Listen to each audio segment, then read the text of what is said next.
juga mengeritik juga seketik dekat ulama kadang ya. Lo nak ngerti lah. Awak ni ngerti nak.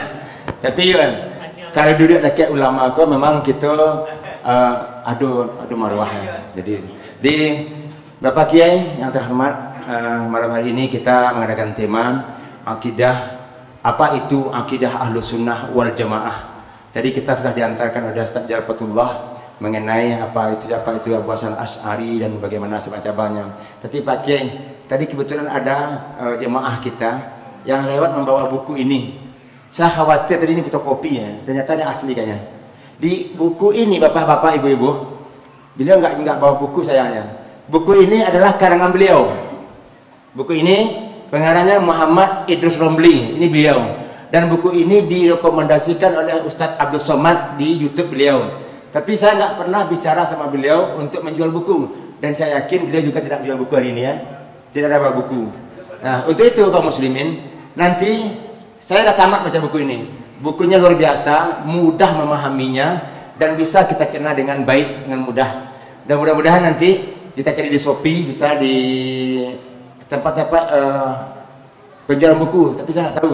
Yang jelas ini bukunya sudah banyak beredar dan pengarangnya beliau. Nah, jadi bukan main-main. Beliau sudah mengarang buku, judulnya Akidah Ahlus Sunnah wal Jamaah. Dan isinya tentang akidah Ahlus Sunnah wal Jamaah. Nah, saya tidak akan panjang lebar karena mungkin kita sudah tidak sabar lagi. Untuk itu, mari kita dengarkan dan simak beliau dengan ta'zim. Mudah-mudahan kita mendapatkan ilmu dari ini. Kepada Kiai Haji Idrus Romli kami persilakan dengan segala hormat. Assalamualaikum warahmatullahi wabarakatuh.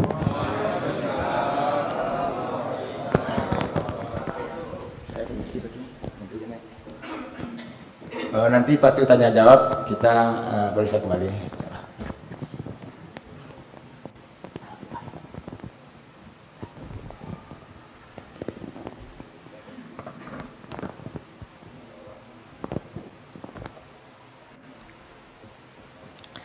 Bismillahirrahmanirrahim. Alhamdulillahi rabbil alamin. Lahul hamdu wa lahul fadlu wa lahul thana'ul hasan. Ashhadu an la ilaha illallah wahdahu la syarika lah. Wa ashhadu anna sayyidana Muhammadan abduhu wa rasuluh. Allahumma salli ala sayyidina Muhammadin al-fatih lima ughliq wal khatim lima sabaqa nashril haqqi bil haqq wal hadi ila umat manusia itu harus masuk Islam, harus mengikuti Islam Ahlus Sunnah wal Jamaah. Mengapa ada Islam Ahlus Sunnah wal Jamaah? Rasulullah SAW bersabda, innahu may ya'ish ba'di fasayara ikhtilafan katsira. Sesungguhnya siapa yang hidup sepeninggalku, kalau aku sudah meninggal, kata Rasulullah, siapa yang hidup sepeninggalku maka akan melihat perbedaan yang banyak. Kalau Rasulullah masih ada perbedaan, kita gampang. Mengapa? Tinggal tanya beliau, ikut yang mana ini? Tapi kalau Rasulullah sudah tidak ada, maka bagaimana? Rasulullah memberikan rambu-rambu. Fa'alaikum bisunnati wa sunnatil khulafair rasyidin. Maka berpeganglah kalian pada sunnahku dan sunnah khulafaur rasyidin. Nah, jadi ketika terjadi banyak perbedaan pendapat, kita kalau cuma Islam gak cukup. Misalnya ikut semuanya diikuti, akhirnya menjadi gado-gado, nggak cukup. Tapi diperintahkan berpegangan dengan sunnah Rasul dan sunnah khulafaur rasyidin. Nah, golongan yang istiqomah mengikuti sunnah Rasul dan sunnah khulafaur rasyidin ini disebut dengan golongan Ahlus Sunnah wal Jamaah. Jadi itu. Jadi Ahlus Sunnah wal Jamaah ini ya artinya golongan yang mengikuti sunnah Rasul dan sunnah Khulafaur Rasyidin. Orang ini kita ini mengapa perlu membicarakan Ahlus Sunnah wal Jamaah? Karena memang yang perlu kita tahu, pertama kita meyakini Islam Ahlus Sunnah wal Jamaah, itu yang pertama. Yang kedua, selain itu yang juga kita perlu tahu, Islam ini pertama kali masuk ke Indonesia jelas adalah Islam Ahlus Sunnah wal Jamaah. Di dalam fikih mazhabnya Syafi'i, akidahnya Asy'ari, dan orang-orangnya Sufi, penganut tarekat Sufi. Ini yang pertama. Yang ketiga, kita ini juga perlu tahu Ahlus Sunnah wal Jamaah. Di negeri kita ini sekarang banyak aliran, saudara. Kalau dulu umat Islam Indonesia ini semuanya Ahlus Sunnah, semuanya Syafi'i, Asy'ari, nggak ada aliran-aliran lain. Tapi kira-kira sejak 150 tahun yang lalu di Indonesia ini berkembang 3 aliran. Pertama Wahabi, kedua Syiah, ketiga aliran kebatinan.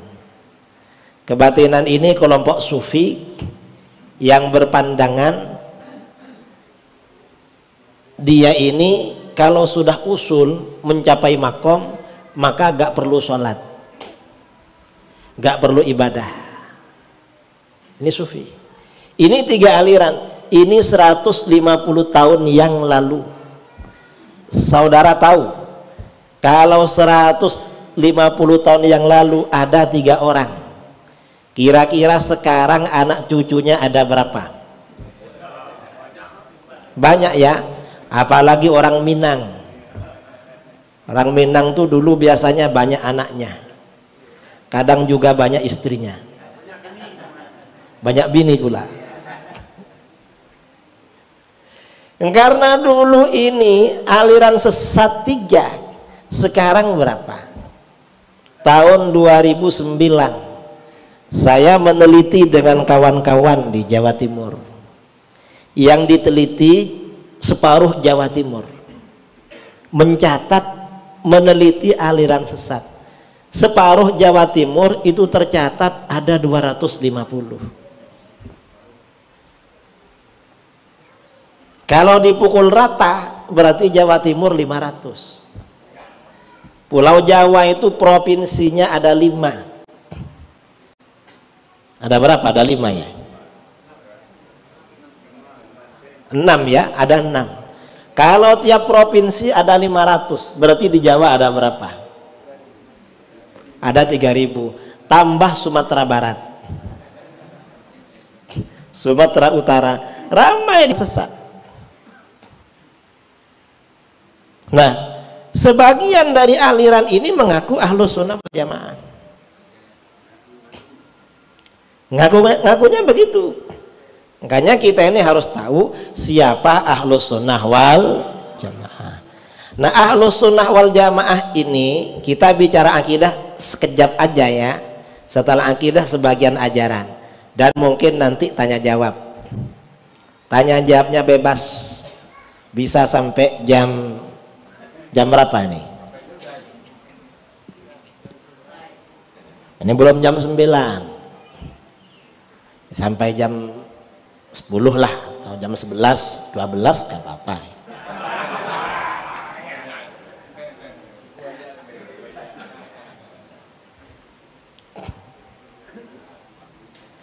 Nah, kalau kita Ahlus Sunnah ini akidahnya sifat 20. Ini contoh ya, contoh. Masakan Padang itu terkenal lezat, enak-enak. Saya kalau ke Jambi, ke Pekanbaru, ke Jakarta, atau di daerah saya, kalau bepergian biasanya cari masakan Padang. Mengapa? Karena selalu enak. Begitu sampai di Sumbar, di Padang, saya keliling-keliling di Sumbar, gak ada rumah makan Padang. Mengapa? Karena di sini yang asli, gak perlu pakai nama. Kalau yang di luar itu takut gak diakui, makanya dikasih nama Padang. Dan ternyata betul saudara, masakan Padang yang rempahnya, bumbunya itu kurang. Ini cuma namanya Padang, nggak asli ini. Nah, Wahabi ini karena bukan pengikut salaf dikasih nama salaf. Mengapa? Ya karena ajarannya KW-KW, tidak ori. Kalau yang ori gak perlu pakai nama salafi. Kita kesini kemana aja ya masakan Padang, walaupun nggak ada nama Padang itu ori itu. Daerah saya di Jember, Jawa Timur, tokoh salafi itu orang Sumbar semua. Malah pergi ke tempat saya. Jadi yang nakal-nakal dikirim ke Jawa di sini itu. Yang keras-keras dikirim ke sana. Nah, ini ustadz-ustadz salaf Wahabi termasuk yang di daerah saya, kemana-mana biasanya bagi-bagi kitab Wahabi. Ada kitab Wahabi berjudul Kaifa Nafhamut Tauhid, bagaimana kita memahami tauhid, karangan ulama Wahabi Ahmad bin Muhammad Bashmil. Dalam kitab ini halaman 16 ada bab berjudul Tauhidu Abi Jahlin wa Abi Lahabin, bukti bahwa Abi Jahal dan Abi Lahab itu orang bertauhid. Artinya apa? Di antara keimanan orang-orang Wahabi beriman bahwa Abu Jahal dan Abu Lahab orang bertauhid. Itu imamnya Salafi Wahabi. Makanya ajaran Salafi sama dengan Abu Jahal dan Abu Lahab.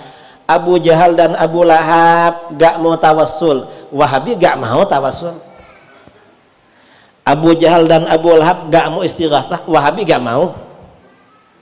Abu Jahal dan Abu Lahab gak mau tabarruk, Wahabi gak mau. Sama. Itu di kitabnya ada. Dan di kitab Kaifa Nafhamut Tauhid dikatakan Abu Jahal wa Abu Lahab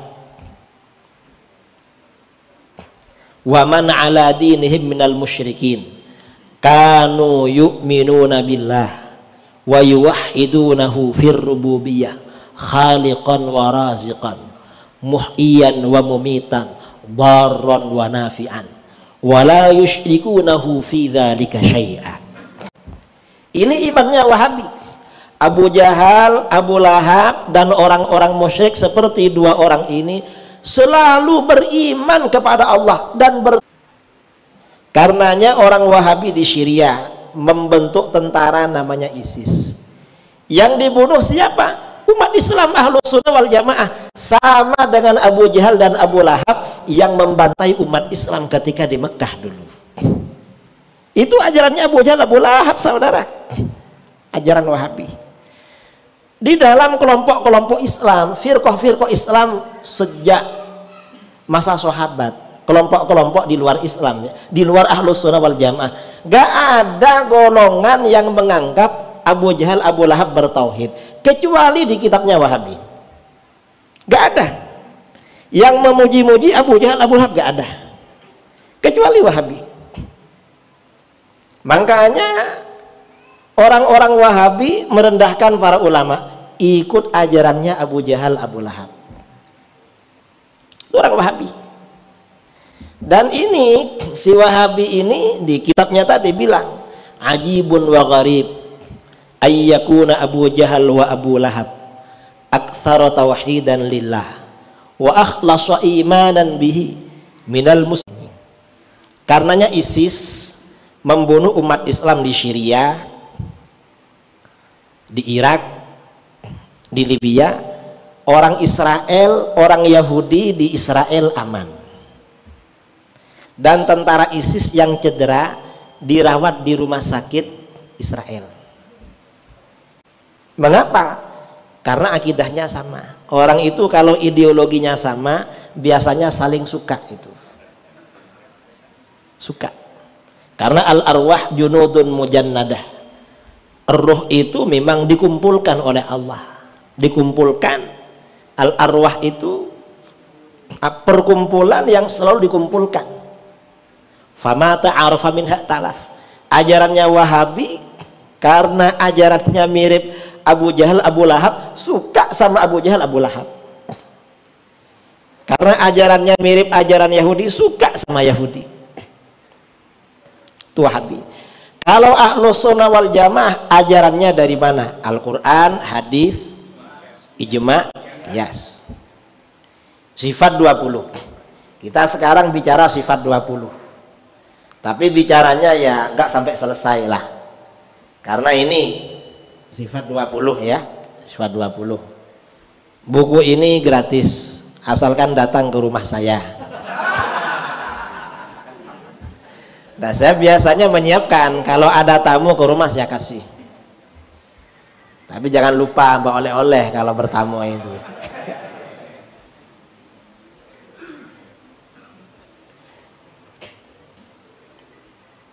Nah, mengapa para ulama membangun konsep sifat wajib 20 bagi Allah? Nah, sifat 20 ini, sifat 20 akidah Ahlus Sunnah wal Jamaah dapat protes. Siapa yang protes? Pertama, yang protes dari golongan kita Ahlus Sunnah, tapi sudah kritis. Saya ketika ada di pondok dengan sifat 20, berarti ahli sifat. Kalau ahli filsafat Yunani meyakini sifat wajib 20, berarti mereka ahli tauhid. Kalau Wahabi ingkar, menolak sifat 20, berarti komunis. Gak percaya wujudnya Allah, komunis. Wujud adanya Allah, kan komunis berarti. Gak percaya kidam, komunis. Gak percaya pokok, komunis. Wahabi itu ngawur saudara, gak tahu apa isinya langsung ditolak. Itu namanya orang bodoh. Orang bodoh kalau yang dulu masih bagus. Dulu itu orang bodoh tahu kalau dirinya bodoh. Yang sekarang ini sifat 20 itu menjawab soal-soal yang mendasar tentang Allah. Kita kalau kenalan dengan orang, pertanyaannya selalu dasar-dasar. Siapa namamu? Dari mana asalmu? Tinggal di mana sekarang? Kerja apa sekarang? Umur berapa? Kan begitu. Sifat 20 itu juga begitu saudara. Sehari semalam kita diperintahkan beribadah kepada Allah. Mau keluar rumah baca doa. Sampai di masjid, mau naik masjid baca doa. Turun dari masjid baca doa lagi. Mau masuk rumah baca doa, mau masuk kamar mandi baca doa, keluar baca lagi. Kan doa terus kita ini, selalu berdoa kepada Allah, beribadah kepada Allah.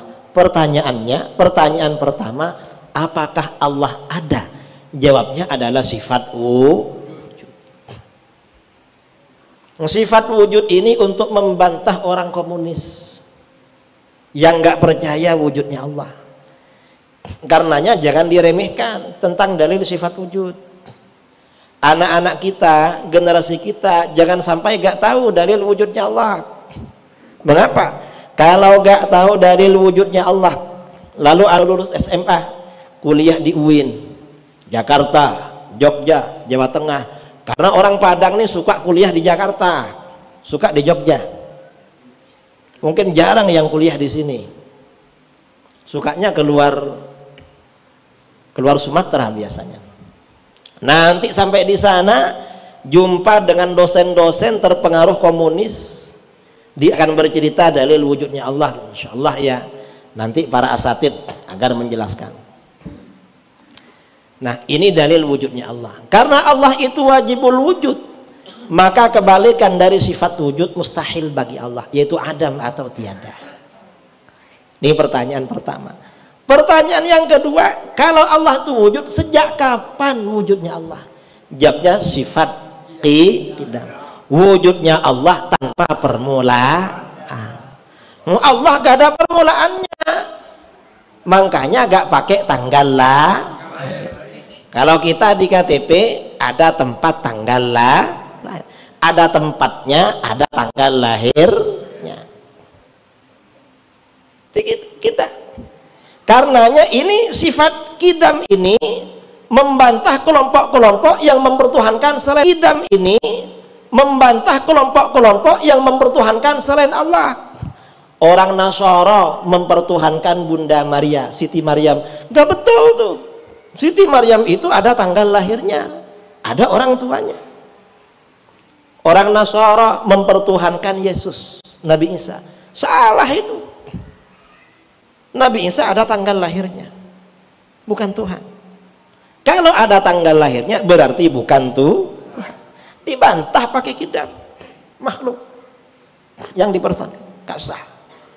Karenanya kebalikan dari kidam itu hudus, mustahil bagi Allah. Ini pertanyaan kedua.